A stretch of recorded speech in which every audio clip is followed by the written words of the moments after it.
So last segment, and we can keep it kind of quick, but so one of the things that, comes up all the time or has literally been in place for years is nurtures. And it's almost Some like people probably have the same nurture that's been in place for years. Is that what you meant? That's probably true. It's 100% true. It's 100% true. That email you wrote in 2015 probably isn't converting as well as it should.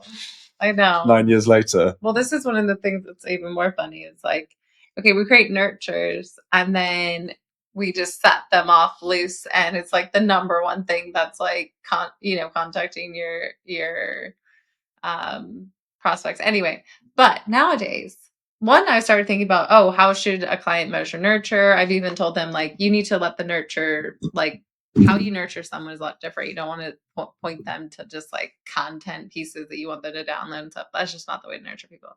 Anyway, that begs the question though. Nowadays, in 2024, are nurtures relevant? Are they worth doing? Like, what are your thoughts? It's kind of, it's kind of another GTM or GTFO. Yeah, that's true. I think for some reason...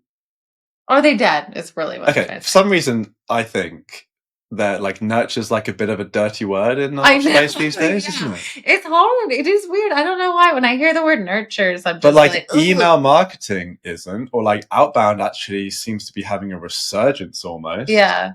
But it's all, if you think about all of these things are essentially, it's all just email marketing. Right? It's like sending emails to prospects and customers that hopefully are relevant to them and are hopefully going to help them create more brand affinity, learn a bit more about what you do, learn a bit more about the space, educational, kind of helping nurture them towards wanting to learn more about your company. I think that why is a dirty word is because people have been doing them so poorly. Right.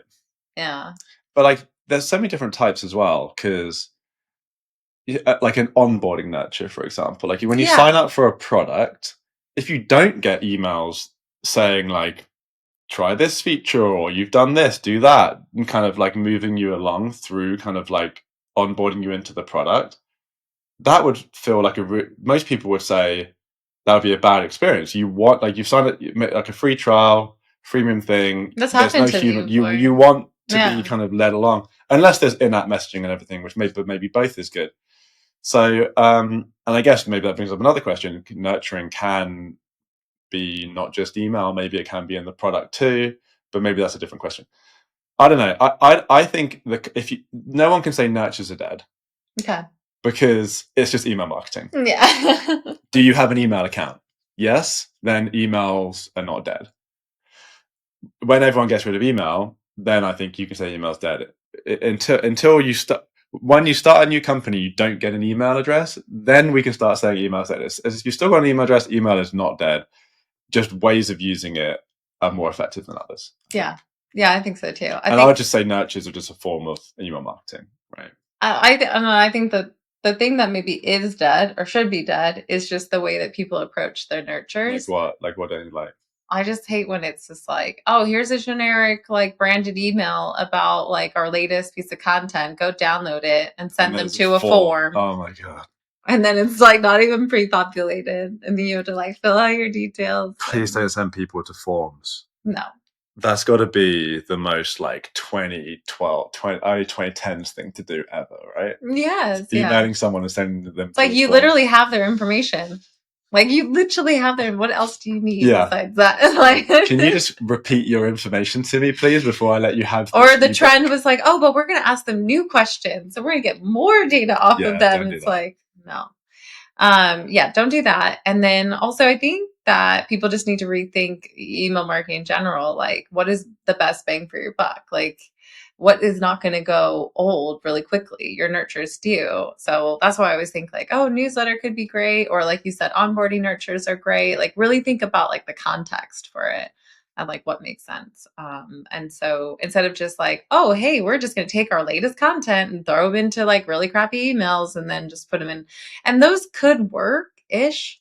Like you could see some engagement, but you're going to see engagement no matter what. Yeah, it's like and so that shouldn't be the bar. It's like, oh, we're going to get people to click into our emails. That's not the goal. Like it's really more like, how are you going to lift the customer experience and educate them? Yeah, Yeah, I definitely resonate that there's been a lot of kind of doing it wrong. I think sometimes this nurtures get packaged up in with something else that people kind of complain a lot about, which is the buyer experience and kind of where people are in your quote unquote funnel is way more complicated than you think, right? Yeah. So you shouldn't be like, they're top of funnel, I'm only going to send them this content. Now I know they're middle of funnel, I'm only... I completely agree with that.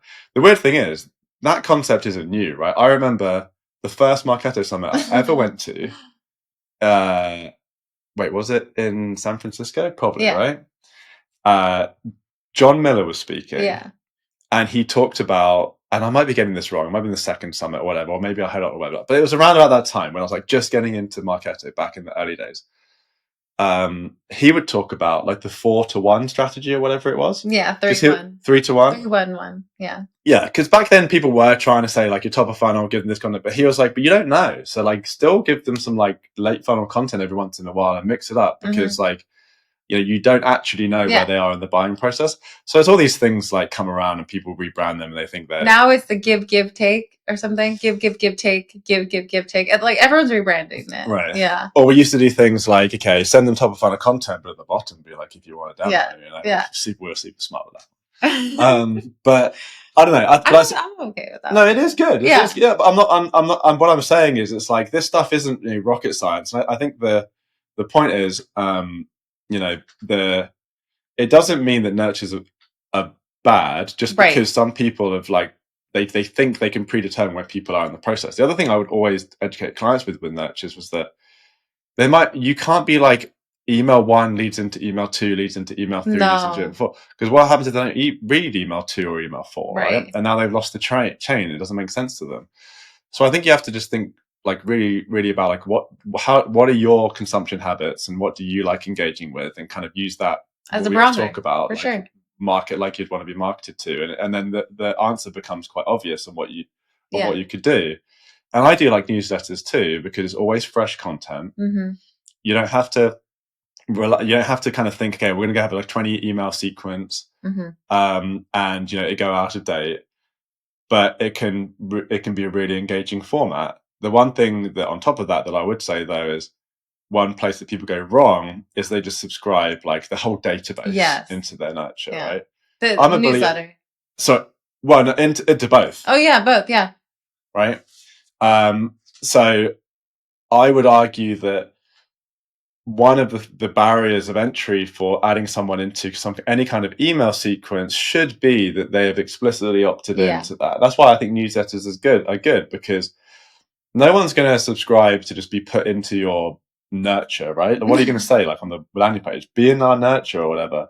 It's always like receive promos and like. But if you say subscribe to our newsletter and you're going to get these 3 things every week, then people might do that. And now they know what to expect. You want kind of expectation and reality to always match, and that's where people fill out a form for one piece of content, a demo request, but now they're getting all these random emails.